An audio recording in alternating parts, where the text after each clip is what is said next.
All right. Do we have feedback if my mic is?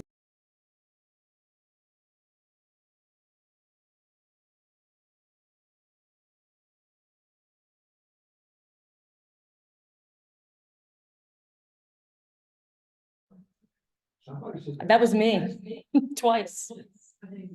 John Stratton, can you hear me? All right, thank you, John. You're the only one I can see. All right, I'm going to share my screen. Actually, I am going to mute my laptop and see. Yeah. All right. Can everyone see beyond methane? Transitioning? Yes, we can see. There we go. All right, let's try this again. All right, you can hear me. There's no feedback so much. All right, just keep rolling. Just keep rolling. All right, getting the high sign here. All right, beyond methane RVA, transitioning Richmond Gasworks to a renewable energy provider. Can we turn off the volume on this? And that way you won't get the reverb and everyone at home will be able to hear. Sorry, we're having technical difficulties on this side. All right. So I'm going to warn you, I speak quickly and there is a ton of information I want to share tonight, but I don't want to go down too many rabbit holes because there's so much data. There are so many. Can everyone still hear me? Thumbs up, Caitlin? All right, awesome. We fixed the reverb. All right, so I'm going to just roll in with our origin story. In 2019 and 2020, this beautiful group of organizations had a climate emergency resolution in the Virginia General Assembly. Passed the House the first year, died in the Senate, brought it back the second year. They didn't even docket it in 2020. It was very disappointing. At the same time in 2020, we had a lot going on. We had a pandemic. We had Black Lives Matter. We were in the streets that whole summer. It was also election season for board of city council members and the mayor. So Sierra Club had our election activities going. We had the survey that we sent out to them before our endorsements and that sort of thing. But at the same time, our other groups like XR Rebellion and Sunrise Movement were also endorsing candidates. And Green New Deal Virginia endorsed a woman named Catherine Jordan, who was running for city council. She won her seat. Mike Jones was a candidate. Alexis Rogers was also a Green New Deal champion. And Anne Francis Lambert is a Green New Deal champion. And so they hit the ground running in January. And we tried to encourage them to pass a climate and ecological emergency declaration. And Catherine Jordan is brilliant. She's for her freshman year as a city council member, she knew how to operate. And we got total buy-in from all 9 city council members who ended up putting their names on as co-patrons to the bill, the Climate and Ecological Emergency Resolution. And she didn't want to bring it before council until she had everybody on board. She built bridges to all 9 or the other 8 members. It was amazing. The one holdout was our mayor. Our mayor refused to endorse it. But, you know, progress. So 2021, October, we passed a climate and ecological emergency resolution. Now what the heck do we do, right? We have all these wonderful things inside the climate ecological emergency, everything, resolution, everything from electrifying the buildings that the city owns, electrifying the city fleet, all of their vehicles, allowing collective bargaining of city employees to protect workers from just transition off of fossil fuels. So many things. There's 13 initiatives, a plastic bag tax. I'm not going to spend a lot of time there, but what happened in 2022, we realized that none of these great things that are in the climate emergency resolution were going to pass unless citizens stepped forward and made it happen. So we had a number of working groups that began. Steve Carter Lovejoy was in charge of the plastic bag tax. I took on Electrify RVA, And one of our newer board members, Cherie Shannon, was the head of the urban forestry working group. And that first year, we worked on getting money in the CIP that would fund all of these projects that we wanted, making sure that they had the staffing needs covered by having the departments. Well, I digress. I will turn it over to here. So in 2022 and 2023, these are all of the successes we had. We repositioned the Office of Sustainability and hired a new director. We also funded them so they could hire 6 more staff members, environmental justice person, their energy person. They have a designated grant writer now. We also looked at, it's not in here, but we looked at getting ARPA funds directed where it needed to be to do the most good in the city of Richmond. So a lot of the year was taken up with making sure we got the ARPA funding from the federal government. We also funded a new urban forester position, never existed before. We got it in the fiscal year budget for 2023, but they actually didn't hire him until this past summer. And Michael Webb hit the ground running, met with us last first week down on Warwick Road with our tree planting project back in July. As I said, we passed the collective bargaining ordinance, worked a lot with organized labor in the city, SEIU, and the Teamsters have been great partners. Teamsters have continued to come out and support our work at the Richmond City Council. And last year they found money in the budget that hadn't been earmarked for it, but there was a little left over. So they began the electrification of the city fleet. They started with 6 really sweet Ford Mustangs, and they gave them to DPU. So our gas guys are going around in electric vehicles, which is kind of cool. They also installed some charging stations. It's a small start, but it's a start. And you got to start somewhere. And they were nothing. There was nothing going on with city. Also, we have been working on electrifying the school buses. EPA has had those rolling grant programs, and we are just hitting a brick wall there. So if you have kids, grandchildren, anybody in the Richmond public school system, please help us connect with them so that we can get these EPA grants to the city. $30 million came to Virginia last year, and Richmond is a high valued partner with this, but they didn't apply for it. They applied for gas buses and they didn't get the grant. The EPA would not give them money to buy gas buses. But Goochland got 10, Chesterfield got a bunch, and Northern Virginia is almost all electric now. So we are really behind the curve on this.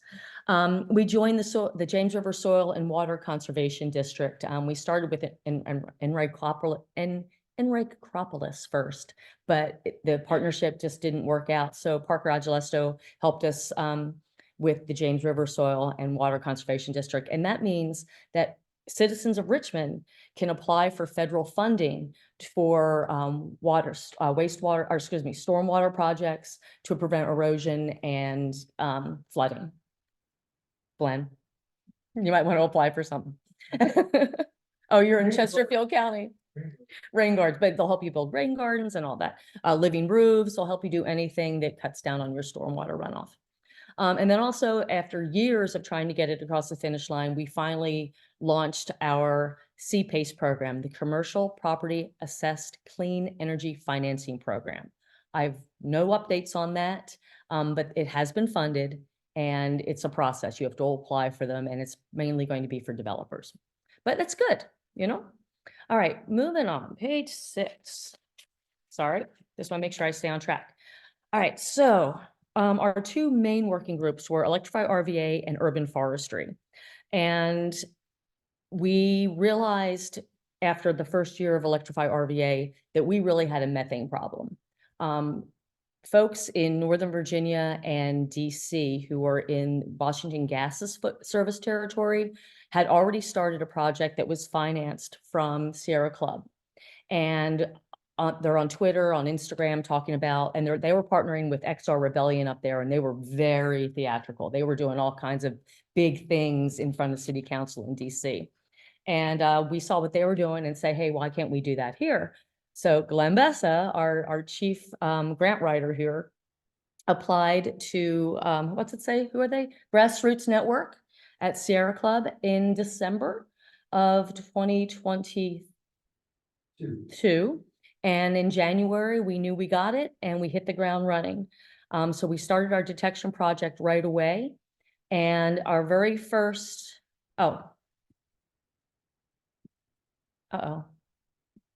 sorry. So we started our detection project right away. We partnered with the University of Richmond. Mary Finley Brooke, you all probably know, she's presented to us and has been a diehard clean energy and environmental justice advocate. And she was looking for projects for her students to participate in, but also to raise the profile of this on her campus, because there's a lot of greenwashing going on her campus around their gas plant. So she was very, very eager to help us with this project. And by the time we were ready to go, it was a new semester at University of Richmond, and we were gifted with these wonderful students and another professor, Beth Zimia from the ArcGIS lab. And I'll circle back to her in a minute, but well, I'll have to do it now. I'll go back. Nope, I won't. Never mind. Sorry. She had an intern as well that they lent us, who created a beautiful map website for us. This interactive, you can zoom in. The big map, Joe, if you wouldn't mind holding it up, Vanna White style in the back, or maybe bringing it up here. That's basically the map that is on our website, and you can zoom in and see all of the leaks that we have. And then we take our detector and we run around and we double check those points, and then we also add points that they don't know about. So back to February, when we got our we got our grant and we got our methane detector, and we went with our students and all of our methane RVA folks and our electrified RVA folks, big group of people, to a leak that I had been riding my bicycle through for more than 3 years.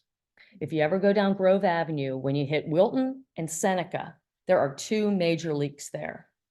And so we needed to make sure that we could find gas when we were testing our equipment. We just didn't want to go out and then wander around. So we all met at this corner, this intersection, and we go out Frogger style. We're running, it's 4:30 or 3:30 in the afternoon, and all the four-way traffic. And so we're running out there, and we were so excited. We found a gas cap in the middle of the street, painted yellow, and we sniffed it, and it was 26% leak, which is huge. All right, 26%. And then we all go back to the sidewalk and we're like, oh, we're getting pictures, and we're like, what do we do now? Glenn noticed that there's more caps on the others, towards the other, the eastbound lane. He runs back out, Frogger style, and finds a 100% low explosive limit gas leak right there in the street. So that was really exciting. So what do you do when you smell gas? What do they tell you to do? Call 911 and leave the area. Well, we called 911, hung around a little bit too long. A number of us got headaches, me included, and I'm usually not sensitive to that sort of thing. But then we moved on. We called 911, explained that we were official. We had a methane detector. It's 100% LEL. And then we waited around, I don't know, 10 minutes. Nothing happened. So we all went home, and I said, I'll just circle back and check it out later. And I waited till the next day, and I figured the whole street would be blocked off and they'd be digging. Nothing happened. So we conferred, and we decided to send an email to Richmond Gasworks at the address on their website that you can report leaks, and explain to them that this is who we are, this is what we found, this is the detector that we have. And we called the fire department, and to our knowledge, they did not come. We CC'd Andreas Addison on this email to the general Richmond Gasworks website or email address. Andreas immediately bumped it up to the head of the department, April Bingham. And then she immediately bumped it out for a service request, having somebody do it. Around 3:30 that afternoon, Mary Finley Brooke calls me from University of Richmond and said, oh my gosh, they're evacuating our campus because of a gas leak. And we're like, holy moly, that's way over there. But we thought it was that. It was a different gas leak. It wasn't ours. All right. So we waited and we waited. Nothing ever happened. And so once we started hitting the pavement with our detectors and finding all of these leaks, we found over 30 100% LEL leaks. Most of them are in Church Hill, Fulton Hill, and the older sections of the city. If you look at the map again, I'm sorry, I'll go down here now. If you zoom in on this map, you can see that 2/3 of the leaks are actually in the counties. We haven't even made it into Henrico County yet. We have been so busy documenting the leaks that are in the city of Richmond and documenting them, fixing them, and then they leak 2 weeks later again. They're not leaking 100%, but they're still leaking. The ones we found, the additional ones we found, there's so much to tell. There's so much to tell, and I get excited and I get ahead of myself. So we had the food chain with Richmond Gasworks, and around 7:30 that night, the technician emailed back the thread, not seeing our first email, I believe, that yes, he has checked out, or they have checked out the leak, and it's already on the work order. We know about it, and it's a minor leak. So we're like, there's a work order. And that's when the whole can of worms for FOIAs began. And my gosh, that's where this map came from. We FOIA'd them immediately and immediately got back 950 known leaks. When they were discovered, the grade that they were, and this is fine, I'll go back to that. The grade that they are, by compliance, when they have to have it fixed. And some of these leaks were, like this leak was on their work order for 8 months later. But I've been driving my bike through it for 3 years. Okay. So there was a disconnect there. The leak repair report that they sent us, it was pages and pages and pages, but it had all the intersections and everything. It also had the levels. So the transportation federal guys say there's 3 levels of leaks. 1, boom, 2, moderate, 3, and don't worry about it. They only gave us the repair orders for the 2s and the 3s. They didn't give us the 1s. Well, we found a 1, and then we found 29 other 1s within 4 months. Okay. And when we were finding these other 100% LELs, if it was greater than 90%, we called 911. And then we waited for the police to come. And that was all the fire department to come. And we had established communications with 2 Richmond City fire departments, their captains, the hazmat captain and then their general captain. We met with them on Zoom twice. We told them about our project. We told them why we were doing the project. We shared with them what our protocol was going to be. If it's over 90%, we are going to call the fire department. Please tell your houses to expect a phone call from us. The day of the shooting at the graduation at Altria, we found 2 leaks. The first leak we found as the fire trucks rolled up, they were getting called to go to Altria. The team that found the leak kept looking for others. I stayed to wait for the fire department. They left, and then the group found another leak and made them come back, and they were not happy because they were responding to an emergency. Communication breakdown, not on our side. They were not told. So then we went door to door to all the firehouses in the city of Richmond with our signs, with our, all of our bells and whistles, and they loved it. Great reception. The fire department, they sat in my electric car. I mean, they're all about it. But they just didn't communicate. Their bosses did not communicate with them. I spent a lot of time there, and I will move on. Another fun thing, we've been FOIAing a lot, and you might have seen some of our information in the Virginia Mercury's FOIA Fridays, because they decided to stop giving us information after a while, or just charge us way too much money to get it. But what we have found out by doing some simple calculations based on rate and the amount of gas that they know they have lost, it's called lost and unaccounted for gas, that they have to report by law to the federal government. We did the math. And ratepayers have been on the hook for $47 million worth of lost and unaccounted for gas between 2012 and 2023. Ain't that grand? As we made this public, Jennifer McClellan had a photo op with our mayor, giving him a $10 million grant to fix the leaking pipes in the city of Richmond. Remember that big photo op? Drop in the bucket. Okay. All right. So I'm going to go back to this page now. We're getting all this information and we're like, holy cow, we need to do something. So the whole reason for this project was to phase out reliance on gas and to transition Richmond City to a clean energy utility. That's the purpose of this. So this yellow piece down here, I'm going to zoom in on, is how we decided we were going to do that. Can you all see that? Okay, so this was last year's priorities. First thing we wanted to do is create a Richmond City Public Utility Commission. They didn't have any oversight. Richmond City Council had no idea what was going on. They would just go to the podium at budget time and say, we need $800,000 to expand. Okay, and they just give it to them.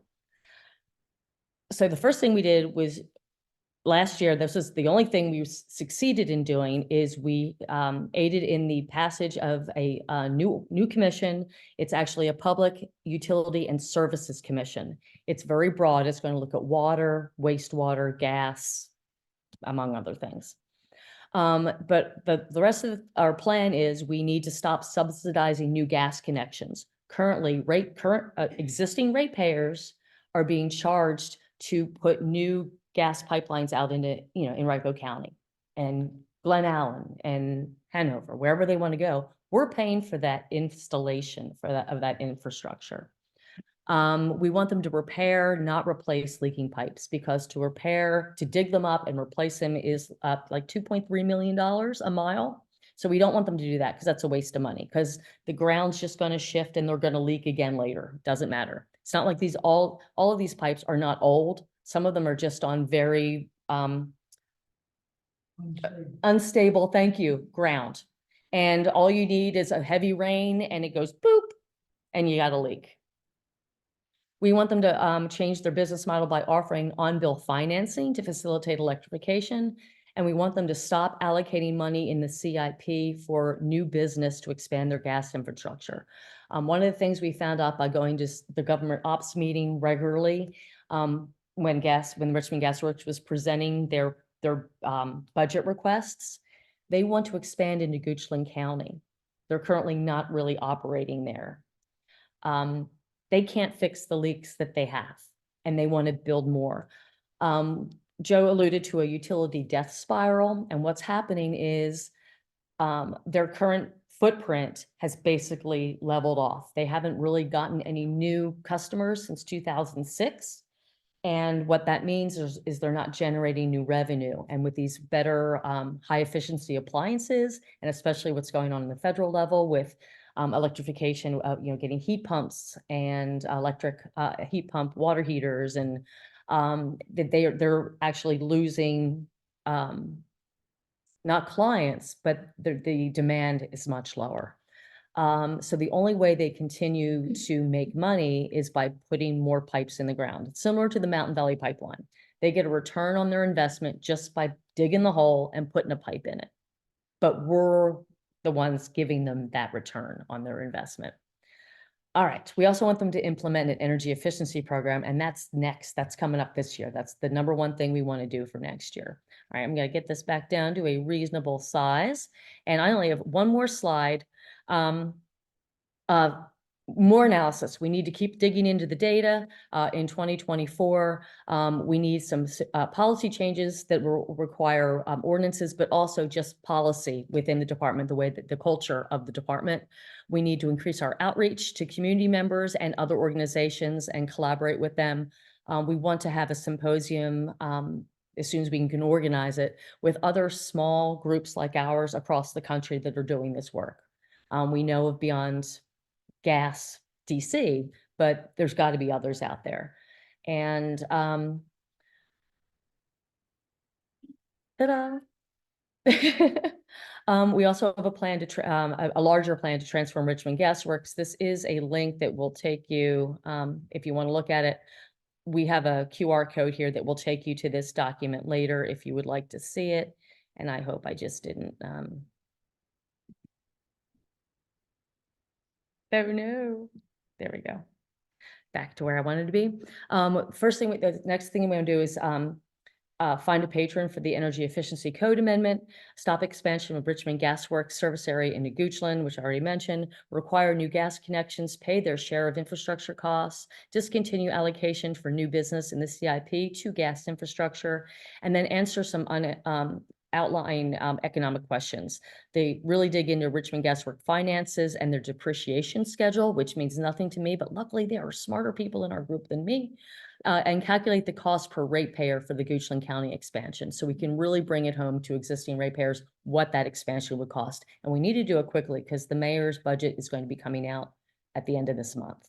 And then we'll see what they want to allocate to Richmond Gasworks. And with that, I am going to stop sharing my screen and turn the screen over to Caitlin Fay. She is one of our University of Richmond students who has created a dashboard to really dig into Richmond Gasworks. Thanks, Caitlin.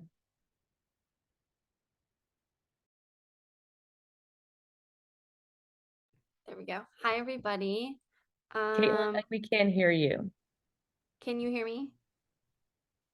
Yes.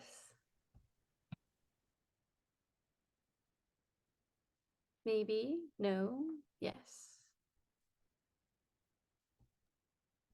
I can hear you. Caitlin, try again. Can everybody hear me okay? I think on Zoom is okay.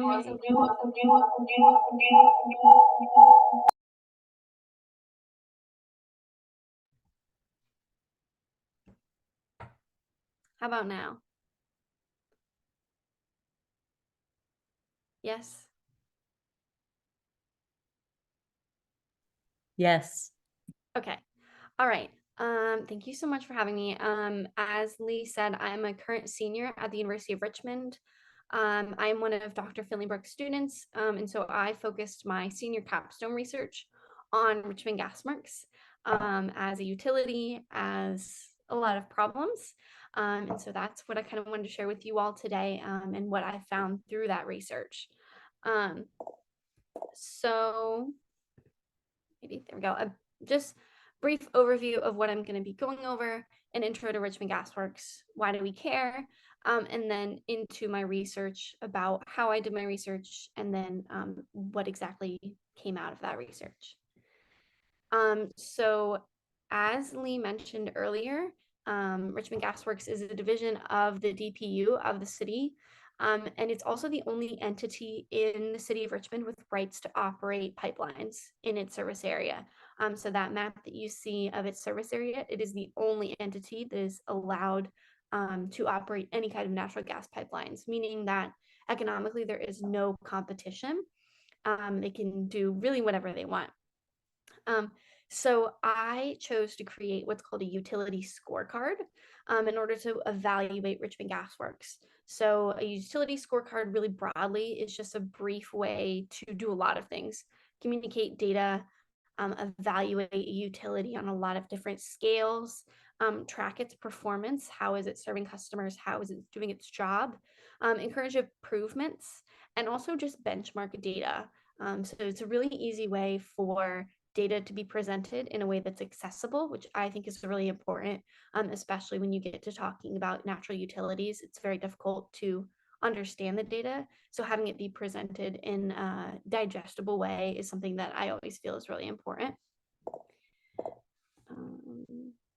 There we go. As you can see here, another map of just the Richmond Gasworks service area.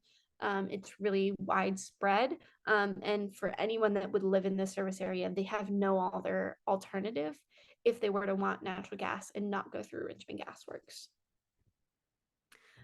So why do we care what Richmond Gasworks is doing? I think there's a lot of reasons.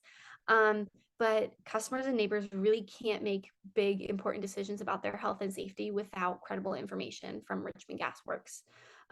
They really have a responsibility as a publicly owned utility to maintain itself as an open source of transparency. And as we'll see later on, we're just not getting that right now. We've talked a lot about RVA Green 2050 and the climate emergency already. But this is something that RVA Green 2050 especially is keeping Richmond Gasworks accountable. And Richmond Gasworks is really not contributing to that plan right now. Their gas is negatively contributing to GHG emissions, and there's no transparency from them on how severe their influence is on this plan. So the city has this grand, amazing plan, but we don't know how Richmond Gasworks is impacting that plan. So a little bit about my methods. Number one, I wanted to say, okay, if I want to create this utility scorecard on Richmond Gasworks, what information would I need to create that scorecard that we don't have already accessible right now? Number two, if I wanted to create the scorecard for another publicly owned utility, how much information is available for them that we can't find about Richmond Gasworks? And then number three, how difficult is it for me to go out and find credible and trustworthy information about them and their operations? So just a flow chart of kind of how I created this research. I chose a model scorecard, which came from the, I'm blanking on the acronym right now, I'm sorry, the AIEA, I believe. Then I took that model scorecard and compiled a list of all of the existing publicly available data from Richmond Gasworks. So if I'm just a regular citizen and I don't have access to necessarily FOIA information or things that aren't already public knowledge, then I picked one metric from that model scorecard. I said, okay, can I use my Richmond Gasworks data to score that metric on the scorecard? If yes, I move on to the next metric. If not, I list it on my story map, which was my deliverable, and which category then it corresponds to. And that would get a big fat red no, I can't answer this question at all.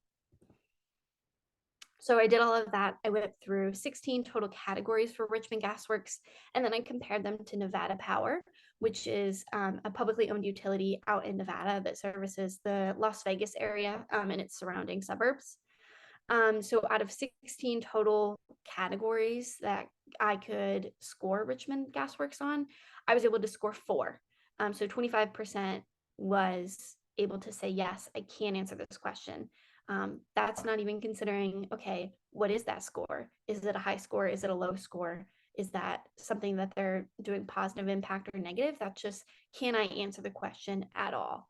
And that was only 25% of those metrics that were on the model scorecard. Of those, it was talking about the spending and the budget, because that's publicly available data through the City Council, their utility business model. So how do they conduct their business? How do they charge their consumers?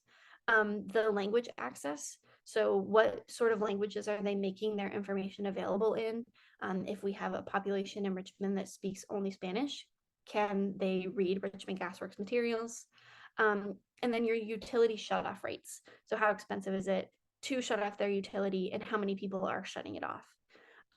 When we compare that to Nevada Power, again, a very similar sized publicly owned utility, I was able to answer 12 out of 16 metrics, so 75%. Of the 4 that I couldn't answer, those were the workforce composition. So what does their workforce look like? What are their ethnic backgrounds? What are their language backgrounds? How much are they making? Those sorts of things. Community engagement. So how much are they getting in their community? How much are they responding to citizens? Their non-electric and their low income savings. So Nevada Power offers savings programs, but they did not give metrics on how much of those savings programs go to low income families and how much of that is non-electric. So a really, really stark difference when we're comparing RGW to a very similar publicly owned natural gas utility. That's a really big problem. Again, 75% of those categories had incomplete or unavailable information as of December. So, you know, what more do we need? A lot. A lot of it is information about day-to-day activities. Like what is RGW doing every day? How are they spending their consumer and taxpayer dollars? Are they repairing those leaks? What are they doing? Because that information is not something that we know right now. Also, how are they spending their money? We know how much they're getting, but we don't know what that's going towards. Also, the price structure faced by customers. So if you're someone who identifies as low income, are you getting lower prices for your gas? If you're using less gas, what is that costing you? And we have no idea really about any of the price structure that's being faced by those customers. also the demand for natural gas. So we know how much they're servicing, but we don't know how much is really being demanded by consumers, which again can be a real problem because we just have no idea what's going on. And also community engagement, I think, is something that often gets overlooked. How much is Richmond Gasworks getting into the community? I think if you ask different people that question, you would definitely get different answers, but I think that's something that is really valuable and important, especially with the conversation that everyone in the city of Richmond is having right now about RGW. And that's all I have. I also have sources that are hyperlinked in case anyone's interested. And then the link to my full story map if you're interested in really seeing the very specific nailed down categories and yes, no, what the information is for that for Richmond Gasworks.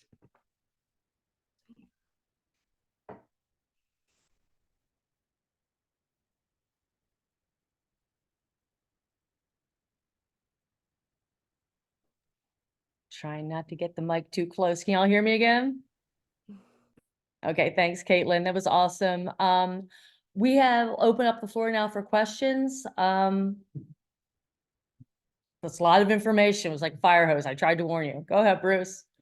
Do you want to, let me take the microphone to you or Why don't you go up there so that people can see you even better. Yeah.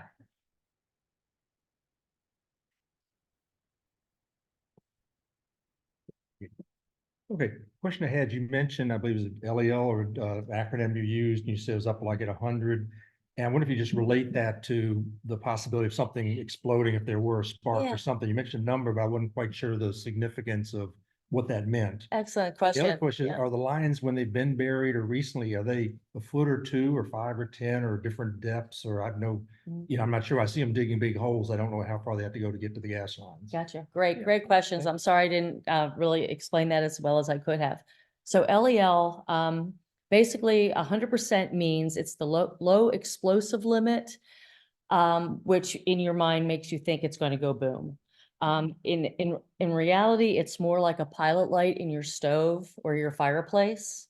Okay, you can light these all on fire. The danger of explosion comes when there is a volume of gas under the sidewalk or under the street, and then it lights and then it goes boom. But there's no danger if it's just a leak at the surface and it's going up into the air. It's not going to go back to the nearest house or anything. And that's what we thought when we first started this process. That's what we thought it was. Oh, and then the second question, Steve has the actual dimensions, but it's the depth is 2 feet for gas lines. 3 feet of cover for gas. 3 feet of cover for gas, and water is above that. So when you go in to mess with a water pipe, you're probably going to jiggle the gas pipe because they're usually in the same easement. And what we found in the neighborhood, when they repaved, when they skimmed, they dinged every cap, every gas cap. They dinged every single one of them, and every one of them leaked after they were gone, after they paved. It was beautiful, but all the caps were leaking. So then they had to come back and dig it up and do it again. And that's just a waste of resources. Any other questions? Yeah, you should know everything, Glenn. You might want to check with the Zoom. Yeah. Is this right? Okay. No, right here. Okay. Sorry. So we have an opportunity to get another sensor to sense indoor air pollution, because when you burn gas in your house, you're exposing yourself to oxides of nitrogen, carbon monoxide, benzene gas, a lot of chemicals. And we found out that that creates a lot of problems with, particularly for children who are exposed to this in terms of increased incidence of asthma, et cetera, and anybody with respiratory illness. So we have an opportunity to buy a monitor to do indoor air, but we're going to need to get some folks who are willing to open their house to let us test. And also we'd love to get some people who'd like to go around and test people's homes. So I just wanted to kind of point that out because that's sort of one of the next steps we have. And if anybody is interested in helping out, call Lee or call me, and we'll move that along. So that's just another phase here because we're trying to convince people to move off of gas. And one way to do that is to make sure they're aware of the health risks associated with exposure to gas in their homes. Okay, thank you. Thank you. Pause. Yeah, I don't know. I'm still on. Being recorded. I'm still on. Okay. I unspotlighted Caitlin is what I did. Any other questions in the room? Yeah.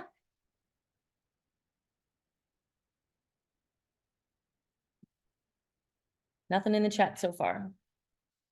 Depending on the size of the leak, how long does it take them when you report it to Richmond Gasworks for them to come back and fix it? Great question. According to them, on average, it takes 250 days. But because we've been hammering them, they've been showing up earlier with the 100% leaks. But as I said, they fix them, but they're leaking 2 weeks later. It's like a distinction between indoor leaks too. Oh, that's outside. So indoors, they come immediately and they fix indoor leaks. We haven't been inside yet. These are all our outdoors.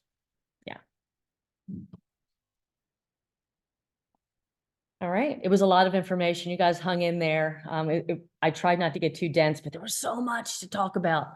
Stay tuned for an update. We expect big things in 2024. And thank you, Caitlin. Thank you.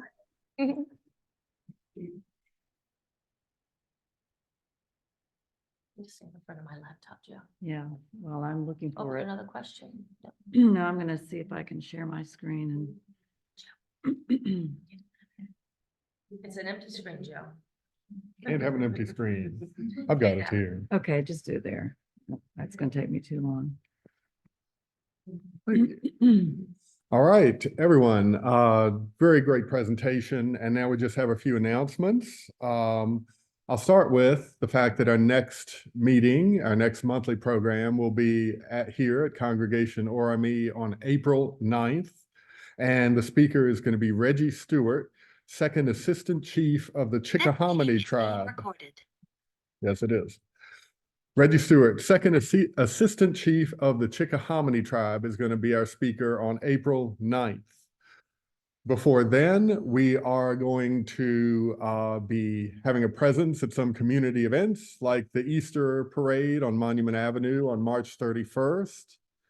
We also are encouraging folks to come out next Tuesday night, March 19th, to the Bird Theater in Carytown, where the film Common Ground is being shown. There's a $20 ticket fee for that film, but it is a great film that is well worth it. We also have some hikes coming up. And let me scroll down to them so I don't get it wrong. Common Ground, regenerative agriculture is the topic of this film.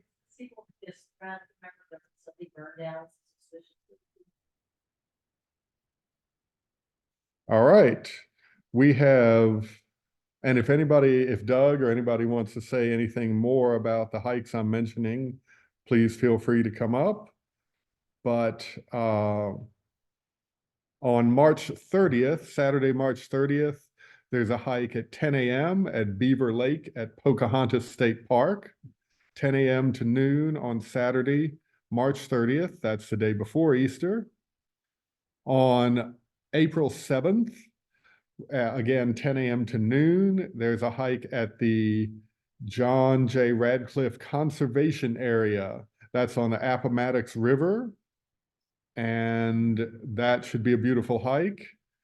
We also, finally, on April 13th, have a hike at Robious Landing. This is in the Hiking 101 series, which is easy, friendly hikes that anybody can do, anybody can enjoy. Robious Landing Park is a really beautiful spot. It really is. That's April 13th, and all of these are from 10 a.m. until noon on their respective dates.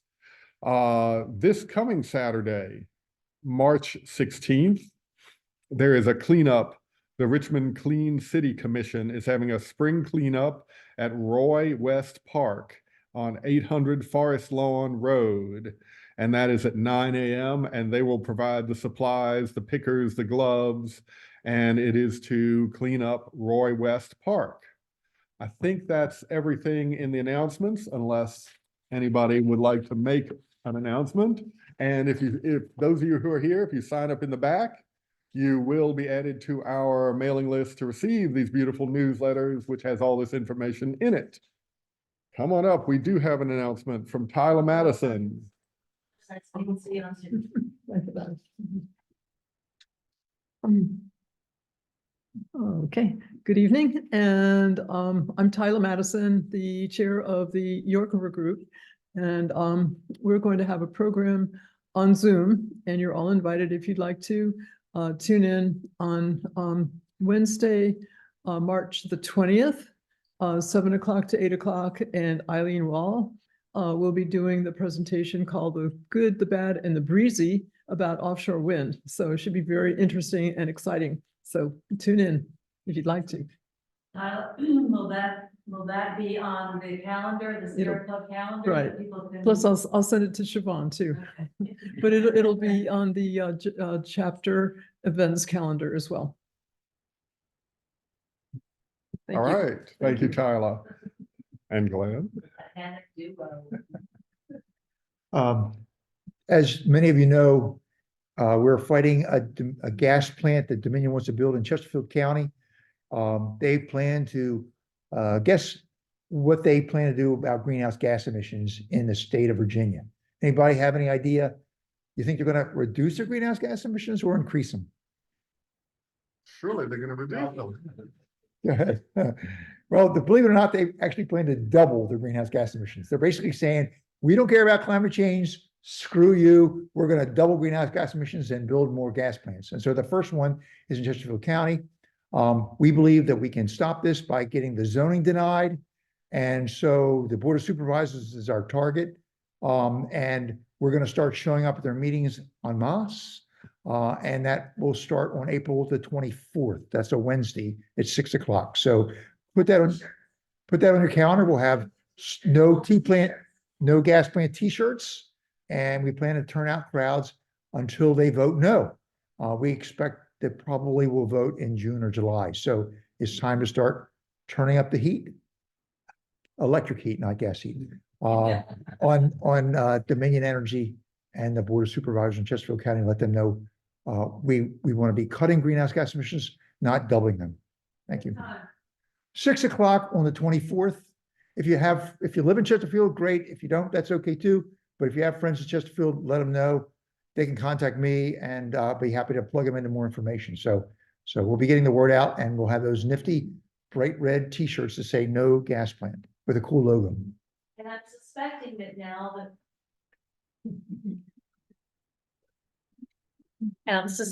now that the weather's turning lovely, we will revive our Fossil Fuel Friday in front of Dominion headquarters with Bob Blue and the dinosaurs.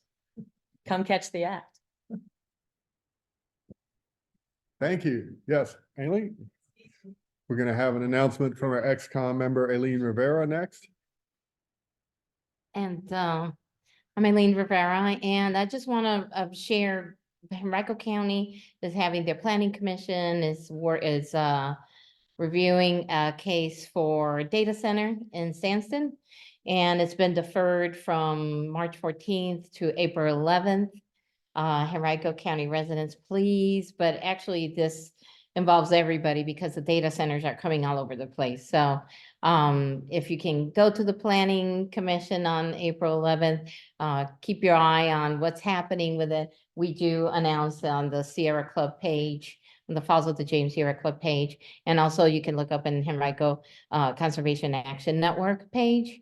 But I just encourage everybody to please keep up with what's going on with the data centers. Thank you. Excuse me? Facebook. Facebook page, yes. Thank you. Thank you, Aileen.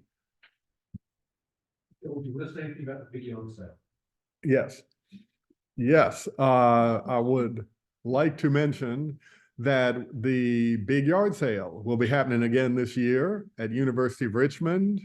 That is the volunteer event where we turn out in force to keep things out of the landfill, which are left behind by the students. And we join with the University of Richmond and hold a sale of those. That the key time there is the week of May 13th. The week of May 13th leading up to Friday the 17th and Saturday the 18th of May, which is when the sale will be held. Very important event, and you will be seeing a chance to sign up to volunteer that week. And we appreciate it. So lots going on, as always. Beautiful spring is here. Extra daylight is in the evenings. And so let's get out there and enjoy life and stop the bad stuff from happening. Thank you for coming tonight. Thanks for coming tonight. And as always, thanks to Nancy Patterson, who has provided some lovely refreshments here. Please come in person if you can next time to sample them. And we appreciate it, and good evening, everybody.